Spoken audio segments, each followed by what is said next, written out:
Praise lord. దేవుని దయ వల్ల మీరందరూ క్షేమంగా ఉన్నారని ఆశిస్తున్నాను.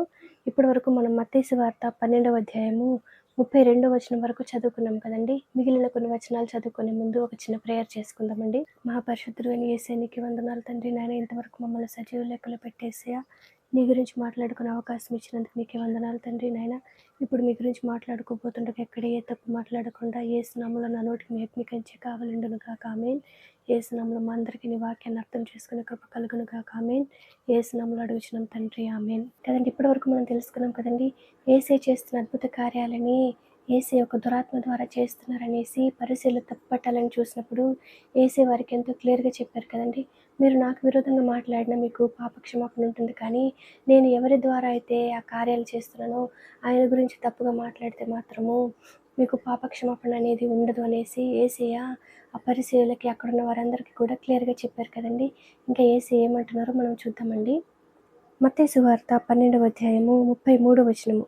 చెట్టు మంచిదని ఎంచి దాని పండును మంచిదే అని ఎంచుడి, లేదా చెట్టు చెడ్డదని ఎంచి దాని పండును చెడ్డదే అని ఎంచుడి.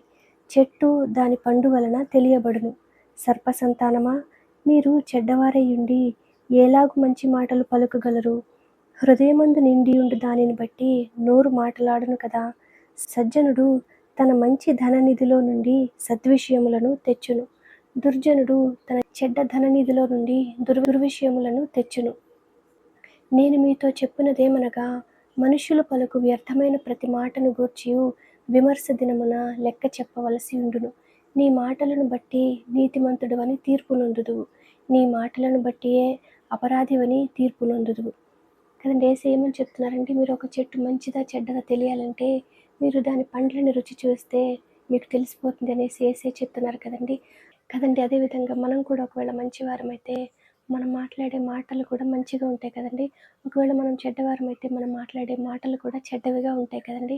మనం మాట్లాడే మాటలను బట్టి మనం మంచివారమా చెడ్డవారం అనేది తెలిసిపోతుంది అనేసి యేసయ్య చెప్తున్నారు కదండి.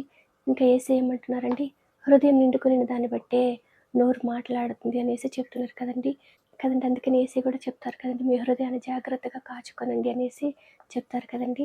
యేసయ్య చెప్పిన విధంగా మన హృదయాన్ని జాగ్రత్తగా కాచుకునే కృప యేసు నామములో మనందరికీ కలుగును గాక. ఆమేన్. యేసు నామములో మనందరికీ సమాధానం కలుగును గాక. ఆమేన్. ఇప్పటి వరకు మనం చదువుకున్నాము మత్తయి సువార్త 12వ అధ్యాయము 33వ వచనం నుంచి 36వ వచనం వరకు.